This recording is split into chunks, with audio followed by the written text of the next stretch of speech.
Where did you start with learning about trading? By being a degenerate gambler? Don't do this. Invest your money. For those who don't know, the butterfly effect is the idea that a single butterfly's wings could flap and could cause World War III. So the investing butterfly effect, and it's just something I made up, but we're gonna go with it. This is the idea that, you know how they say that there's like parallel universes, right? Like every moment you make a decision, it then splits off into parallel universes based on what your life would be on that decision, and that continues on every decision you make until there's an unlimited amount of yous out there. Similar thing here. There are two people out there, and let's say they both are financially astute.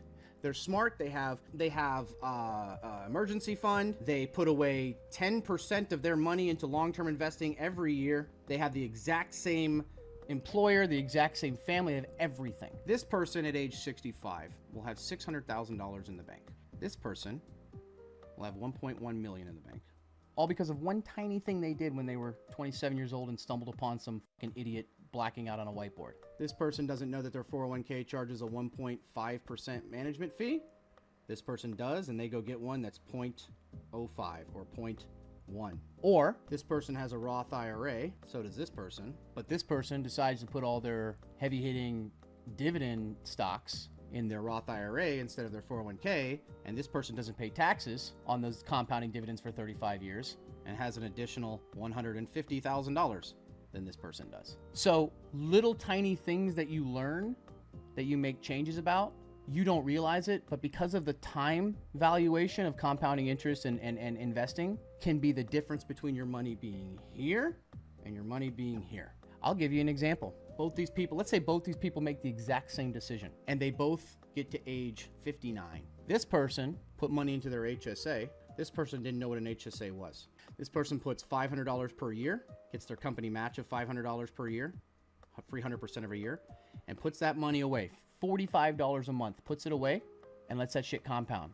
Uses their company's health insurance and deductibles and copay while they're young, and that compounds. They both get to 59. This person wants to retire, this person wants to retire.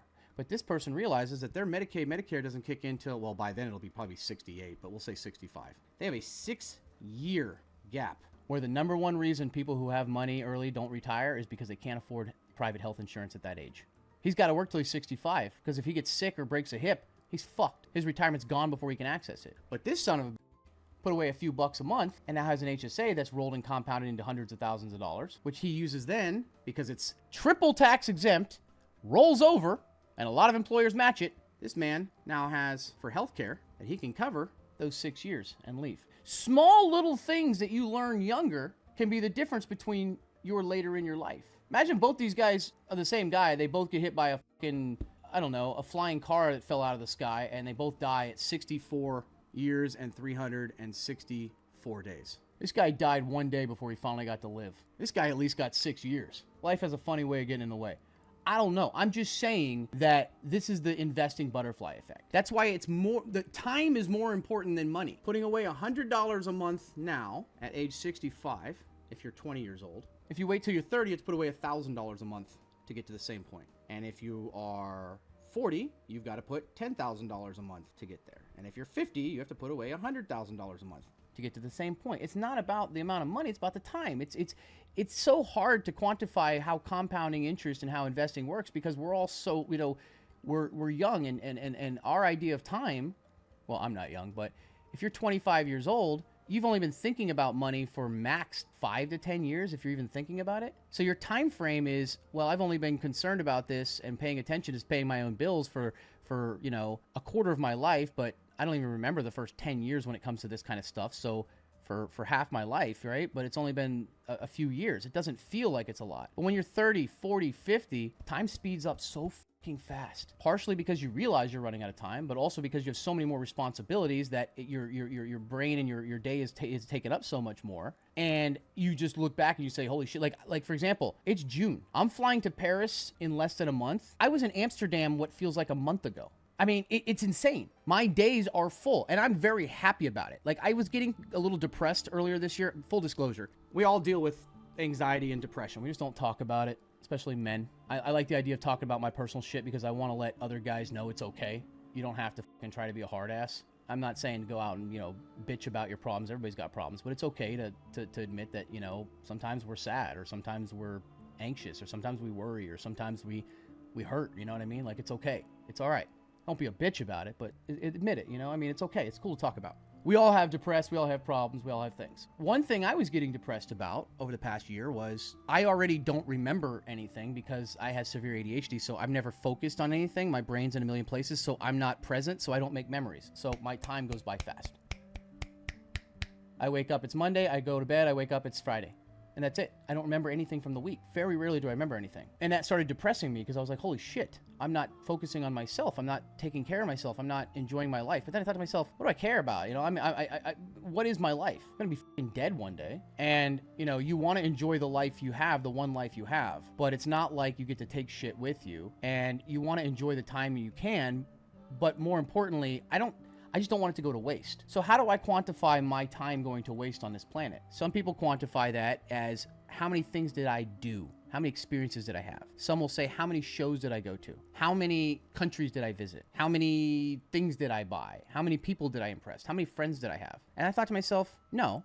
Because it's not like I die and I look back, I'm up in heaven or something looking down going, wow, look at what I did. Look at my legacy. You're going to be forgotten about in 3 generations. It's just how it is, all right? In 3 generations, you're great.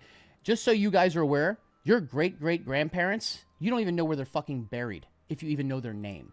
No offense, that's just life. So how do I quantify what my life was worth and what meaning did it have?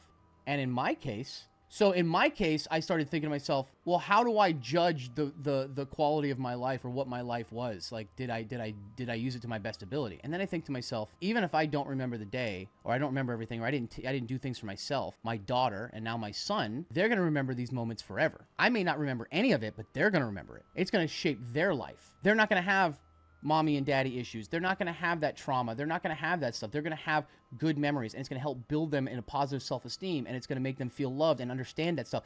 And they're going to take these things forever. But here's the thing. How do I pass on my legacy? I'm not going to pass on my name. I'm not going to pass on my wealth. I'm not going to pass anything. I'm going to pass on those traits. And so I'm going to make my kids so happy because I spent time with them. I did things with them. I took them places. I had experiences. They're going to feel well-versed. They're going to feel loved. They're going to feel appreciated. They're going to feel like they're listened to. They're going to feel like they're supported. And not only is that going to shape them to have a good life, but then they're hopefully going to take those same lessons and that same understanding and pass it to their kids and their kids to their kids until one of them is a fucking drug addict, alcoholic who fucking robs a bank, gets stabbed and bleeds out on the fucking boardwalk in Hollywood Beach or something. But until that happens, that's my legacy. Because though I may be dead and gone, those values I instilled hopefully continue to go on, and I get to bring that because I come from a family of failures and criminals and drug addicts and, you know, the whole 9 yards. And that was it. And now I get to be that pivot to start a legacy. So that kind of gave me some like, you know what? Why am I sad? Death is inevitable. I'm going to get old. I'm going to die. I can't stop that. I should enjoy my time. But where am I getting that enjoyment from? For something that once I'm gone is just gone? My memories don't get stored somewhere. Nobody gets to relive my memories. But I get to do that. Is that a conscious decision to change your past childhood experiences? It's not a conscious decision to change it. It's just, it's like investing and trading. You get punched in the face long enough, you learn when to duck. It's the same kind of thing. These things didn't work. So let me do the opposite of what everybody else did. That's the conscious part. But I don't have to like remind myself to love my kid or do something with them.